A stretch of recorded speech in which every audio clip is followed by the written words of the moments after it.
जो vested interest group Modi का नुकसान करना चाहते थे, उनको भी जाने अनजाने भले गुजरात की नेगेटिव बातें बताई, लेकिन बात तो डेवलपमेंट की ही बतानी पड़ी थी। ये हमारा सबसे बड़ा अचीवमेंट है। आमतौर पर चुनाव में सत्ता दल एजेंडा सेट करता है। पहली बार चुनाव का एजेंडा बीजेपी ने सेट किया और कांग्रेस को आखिर तक पता नहीं चला कि इसको रिस्पॉन्ड करे कि रिएक्ट करे।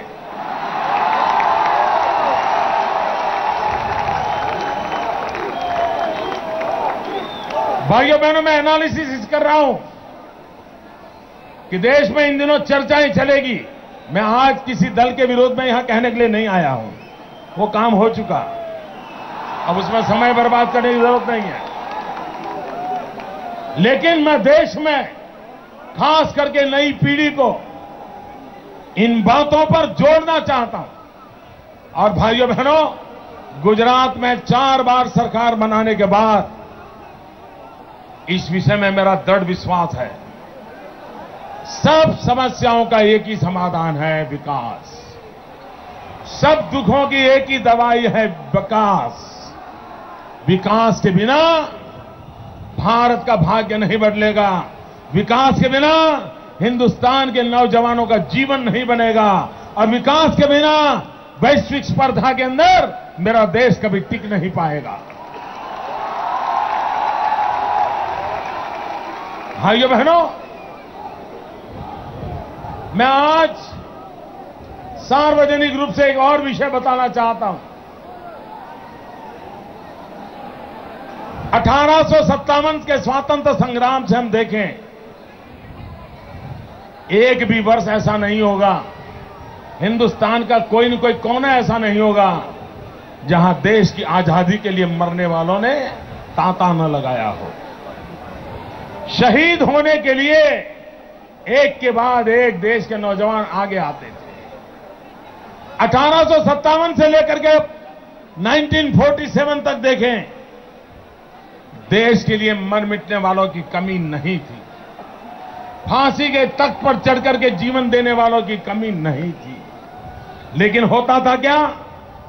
एक आता था, देश के लिए मर मिटता था, देश में भावनाएं जगती थी। फिर कोई दूसरा आता था, फिर शहीद होता था, कुछ भावनाएं जगती थी। लेकिन जन भावनाएं आंदोलन का स्वरूप नहीं लेती थी। महात्मा गांधी की सबसे बड़ी देन आजादी के आंदोलन में यह रही कि उन्होंने आजादी को जन आंदोलन में परिवर्तित कर दिया। और कोई अगर प्रौढ़ शिक्षा का काम करता है तो वो कहता है मैं देश की आजादी के लिए कर रहा हूं। कोई खादी पहनता है तो बोले मैं देश की आजादी के लिए पहनता हूं। कोई स्त्री शिक्षा का काम करता है तो बोले मैं आजादी के लिए करता हूं। कोई साफ सफाई का काम करता है तो बोले मैं आजादी के लिए करता हूं। यानी तकली लेकर के बैठ जाए कोई तो भी वो मानता था कि मैं आजादी का आंदोलन लड़ रहा हूं। हर किसी को जेल नहीं जाना पड़ता था, हर किसी को फांसी के तख्त पर नहीं जाना पड़ता था, हर किसी को अंग्रेजों के डंडे नहीं खाने पड़ते थे। लेकिन जो करता था वो आजादी के लिए कर रहा हूं, ये भावना महात्मा गांधी ने प्रबल कर दी थी। और उसके कारण अंग्रेज उस लड़ाई को नहीं लड़ पाए। एक वीर शहीद को मार देना, एक क्रांतिकारी को मार देना अंग्रेजों के लिए सरल था। लेकिन 50 लोगों को क्लासरूम में पढ़ाने वाले को कैसे मारे, जो कहता है मैं शिक्षा इसलिए दे रहा हूं कि मुझे आजादी चाहिए। गांधी जी का सबसे बड़ा योगदान था, उन्होंने आजादी को जन आंदोलन बना दिया था। भाइयों बहनों, देश आजाद होने के बाद सरकारों ने विकास को सरकारी कार्यक्रम बना दिया और उसके कारण न उसका कभी प्रभाव पैदा हुआ। कहीं अस्पताल बनी है तो ताबूत की तरह एक अस्पताल है, न जनता का उसके साथ कोई लेना देना है, सिर्फ बीमार आदमी जाता है आता है। कहीं स्कूल बन गया, स्कूल है, बच्चे जाते हैं आते हैं, गांव का कोई लेना देना नहीं। अगर देश के आजादी के बाद जो नेतृत्व था, उसने विकास को अगर जन आंदोलन बना दिया होता, हर व्यक्ति को लगता कि भाई मैं यहां कूड़ा कचरा नहीं फेंकूंगा, क्यों? मेरे देश का विकास में बाधक है। मैं रॉन्ग साइड व्हीकल नहीं चलाऊंगा, क्यों? मेरे देश की विकास के लिए रॉन्ग साइड जाना बाधक है। अगर वो जन आंदोलन बन जाता, अगर जन आंदोलन बन जाता, तो 125 करोड़ देशवासियों की इतनी ताकत है। आज दुनिया में हमारे बाद आजाद हुए देश हमसे आगे बढ़ गए हैं। हिंदुस्तान आज से 40 साल पहले आगे बढ़ सकता था। भाइयों बहनों, वक्त गया है, जाने दो, भूल जाओ, जो हुआ हुआ। क्या अब और वक्त बिगाड़ना है क्या? और इंतजार करना है क्या? और रुकना है क्या? आगे बढ़ना है कि नहीं बढ़ना है? तो विकास को जन आंदोलन बनाना पड़ेगा। विकास सरकारी कार्यक्रम नहीं हो सकता। विकास ये 125 करोड़ नागरिकों का कार्यक्रम होना चाहिए। अगर कोई विद्यार्थी अच्छी तरह पढ़ाई करता है, वो देश का विकास का सिपाही है। कोई टीचर अच्छी तरह पढ़ाता है, वो देश की विकास का सिपाही है। कोई व्यापारी ईमानदारी से माल बेचता है, वो विकास का सिपाही है। कोई झाड़ू लगाने वाला इंसान अपने इलाके की सफाई ठीक करता है, वो देश की विकास का सिपाही है। भाइयों बहनों, मुझे 125 करोड़ देशवासियों को विकास का सिपाही बनाना है। ये 125 करोड़ मेरे देशवासी, यही मेरे भारत को बनाएंगे। 125 करोड़ देशवासी अगर एक कदम चलते हैं, जरा सोचो तो भाइयों, 125 करोड़ देशवासी एक कदम चलते हैं तो हिंदुस्तान 125 करोड़ कदम आगे बढ़ जाता है।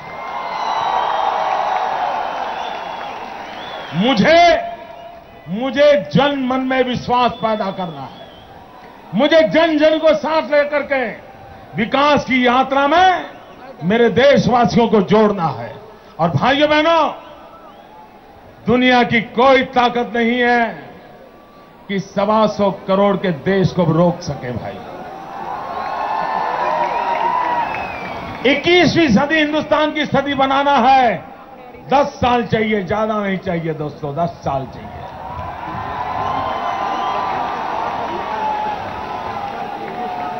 और मैं जानता हूं, मेरा हिसाब 5 और 10 और 15 का है ही, तो होता ही नहीं कभी। आप लोग YouTube पर देखते होंगे। YouTube पर देखिए, छोटे बच्चों की वीडियो लगे हुए हैं आजकल YouTube पर। छोटे छोटे बच्चे, 1 साल का बच्चा, 2 साल का बच्चा। अभी तो मम्मी मुश्किल से बोलता है, वो पापा मुश्किल से बोलता है, लेकिन अब की बार 2 साल का बच्चा भी बोलता है। वो 18 का हो जाएगा तो क्या होगा?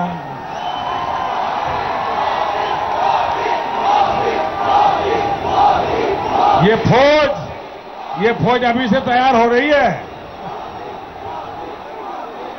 ये फौज अभी से तैयार हो रही है भाइयों। और इसलिए मैं कहता हूं दोस्तों, विकास में जन सामान्य को जोड़ करके, विकास से जन सामान्य का एजेंडा बना करके हमें 125 करोड़ देशवासियों को लेकर के आगे बढ़ना है। सभी राजनीतिक विचार के लोगों को आगे लेकर के चलना है। सभी राजनीतिक दलों को लेकर के चलना है। क्यों? ये भारत माता मोदी की अकेले की नहीं है। ये भारत माता अकेले भाजपा वालों की नहीं है। ये 125 करोड़ देशवासी, ये हमारे मालिक है। ये भारत माता हम सबकी है। हम सब भारत मां के संतान हैं। और हम हमारी मां को रोता कैसे देख सकते हैं? हम हमारी मां को दुखी कैसे देख सकते हैं? हम हमारी मां को कंगालियत में कैसे देख सकते हैं? हमारी मां के इस परिवार में लाखों की तादाद में लोग रात को भूखे कैसे सो सकते हैं? और भाइयों बहनों, ये अपनापन का भाव हम जितना विस्तार करेंगे, मुझे विश्वास है भाइयों, देश चल पड़ा है। सिर्फ हमें कदम मिलाना है। मैं विश्वास से कहता हूं, देश चल पड़ा है और युवा पीढ़ी ने देश को आज चलाया है।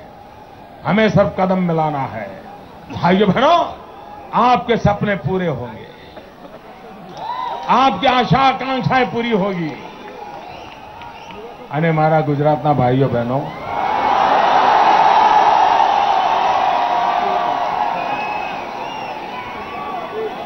તમારી છાતી ગજગજ ફૂલે ને એવું જ થશે.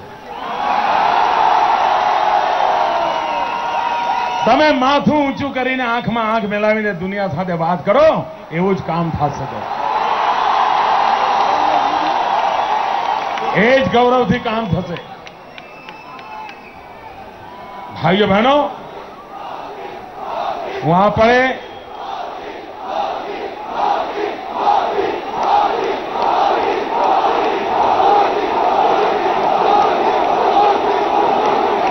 गुजराते जे कमाल करी है भाई. 26 मादी 26.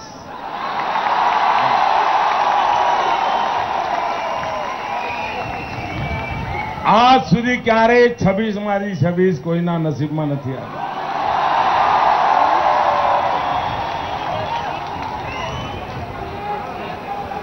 ऊपर वाला देता है ना तो छप्पर फाड़ के देता है. और मेरा तो नसीब ही ऐसा है, कुछ कम से हमारी बात बनती नहीं. आफत आए तो भी बड़ी और अच्छे दिन आए तो भी उतने ही शानदार. आप बताइए, आपको भरोसा है ना? अच्छे दिन कोई सोच सकता है मित्रों? राजनीति में तू मैं के स्लोगन होते हैं. ये चुनाव बीजेपी ने अच्छे दिन आने वाले इस मुद्दे पर लड़ाई लड़नी है. क्योंकि देखिए, कुछ लोग कह रहे हैं ये चुनाव एंटी एस्टैब्लिशमेंट फैक्टर का था. एंटी एस्टैब्लिशमेंट कब होता है भाई? जब एस्टैब्लिशमेंट हो तब ना. मुझे बताइए जरा दोस्तों, यहां पढ़े लिखे नौजवान हैं. एंटी एस्टैब्लिशमेंट फैक्टर तब होता है जब कोई एस्टैब्लिशमेंट हो. ठीक है, अगर एस्टैब्लिशमेंट ही नहीं है तो एंटी एस्टैब्लिशमेंट होता है क्या? पिछले 5 साल में सरकार नाम की कोई चीज आपने फील की थी, अनुभव किया था? कोई सरकार ही नहीं तो एंटी एस्टैब्लिशमेंट कहां से आया भाई? कोई एस्टैब्लिशमेंट ही नहीं था, टोटल वैक्यूम था. ये पूरा चुनाव सकारात्मक है. ये पूरा चुनाव आशा का है, होप का है, विश्वास का है, भरोसा का है.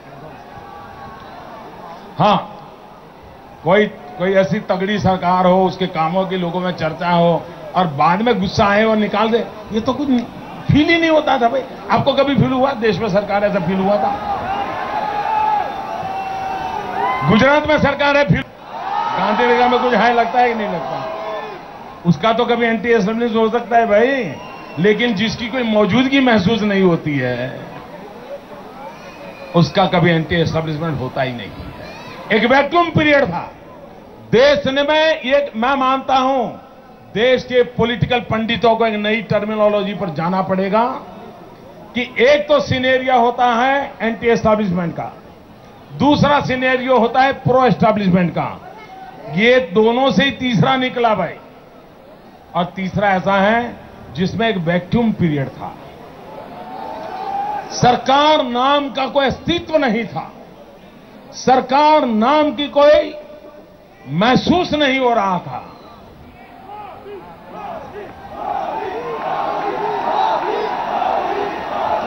एक खालीपन था, एक निराशा से भरा हुआ माहौल था, उलझनों से भरा हुआ माहौल था, अविश्वास से खचोखच भरी हुई स्थिति थी. और उसमें आशा का संचार हुआ है, भरोसे का संचार हुआ है, विश्वास पैदा हुआ है. इसलिए पॉलिटिकल पंडित पिछले 15 चुनाव का आपका एनालिसिस करने के जो तराजू हैं, वो तराजू बेकार है, छोड़ दीजिए उसको. नए सिरे से सोचिए, नए तरीके से सोचिए कि वैक्यूम पीरियड के बाद चुनाव आए लोग डिसीजन लें, उसको क्या कहेंगे? एंटी एस्टैब्लिशमेंट नहीं कह सकते उसको. मुझे विश्वास है पॉलिटिकल पंडित उस पर बहस करेंगे, इस तरह पर चर्चा करेंगे और इस खालीपन को भरने के लिए जनता ने किस प्रकार से आवाज उठाई है, इसका ये प्रतीक है भाइयों। भाइयों बहनों, ये भारत के लोकतंत्र की विशेषता है। और भारत के लोकतंत्र की मैच्योरिटी देखिए, वरना मेरे जैसा व्यक्ति जिसके परिवार को कौन उठाएगा, कौन स्वीकार करेगा, ऐसे एक सामान्य परिवार के बच्चे को आज देश ने अपने कंधों पर उठा लिया भाई।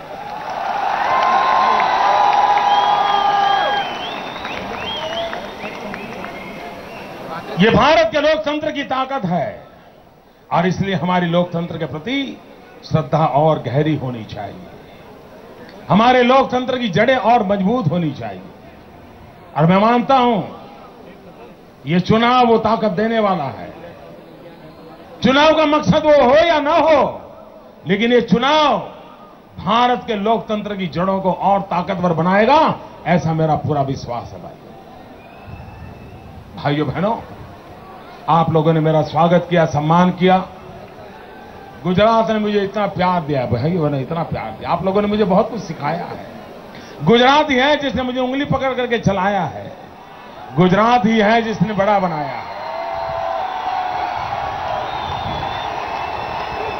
भाइयों बहनों, आपने मुझे जहां भेजा है, वहां जो कुछ भी अच्छा होगा उसका यश आपको जाता है। और अगर कोई कमी रह जाए तो समझ लेना कि शायद मेरे सीखने में कुछ कमी रह गई है, इसलिए कमी रह गई। अच्छा है तो आपके आशीर्वाद के कारण, आपकी शिक्षा दीक्षा के कारण कमी रह गई तो मेरी जिम्मेवारी होगी। इस विश्वास के साथ जा रहा हूं, इस विश्वास के साथ जा रहा हूं। और एक बात, मैं कहीं पर हूं, किसी भी रूप में क्यों न हूं, 6 करोड़ गुजरातियों का मेरे पर हक वैसे का वैसा बना रहा है।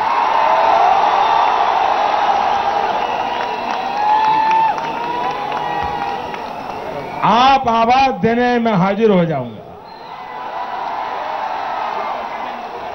याद करना, मैं मौजूद मिलूंगा। और कभी आपकी पीड़ा के समय आपको चीखना भी नहीं पड़ेगा, बोलना भी नहीं पड़ेगा, मुझे यूं ही पता चल जाएगा।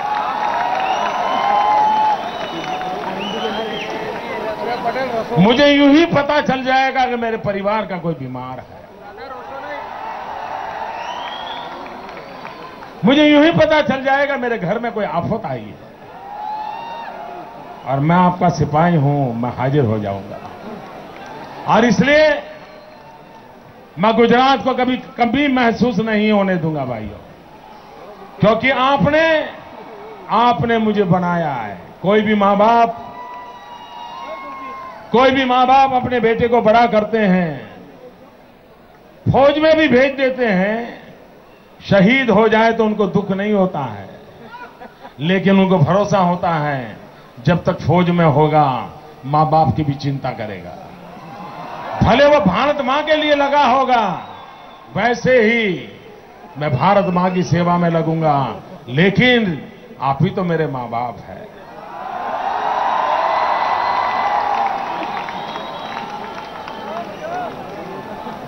आप ही ने मुझे पाला पोसा बड़ा किया और इसलिए आप पर मेरा पूरा अधिकार है और मैं मां भारती की सेवा करते करते आपकी भी चिंता करूंगा, इसका विश्वास देता हूं। और गुजरात ने भी विकास यात्रा को आगे बढ़ाया है और तेजी से आगे बढ़ाएगा। पूरे हिंदुस्तान के सपनों को पूरा करने के लिए गुजरात का जो जिम्मा होगा वो गुजरात पूरा करेगा, ये मुझे पूरा विश्वास है। जो लोग गुजरात को समझ नहीं पाते, हम प्रारंभ से एक मंत्र बोल रहे हैं। हम कहते हैं, हम बहुत पहले दिन से सूत्र बोलते थे, आज बोल रहे था नहीं। हम कहते थे भारत के विकास के लिए गुजरात का विकास, ये बोलते थे हम। ये दायित्व गुजरात हमेशा निभाता रहेगा। हिंदुस्तान के किसी भी कोने में अगर कष्ट है तो गुजरात सबसे पहले दौड़ेगा। क्यों? ये देश हमारा है, उसका हर कोना हमारा है, हर परिवार हमारा है, और उसकी भलाई करना ये हमारा दायित्व है। भाइयों बहनों, इसलिए मैं कहता हूं, आपका अभी अबाधित अधिकार है, लेकिन अब 6 करोड़ से 125 करोड़ की ओर मुझे यात्रा करनी है।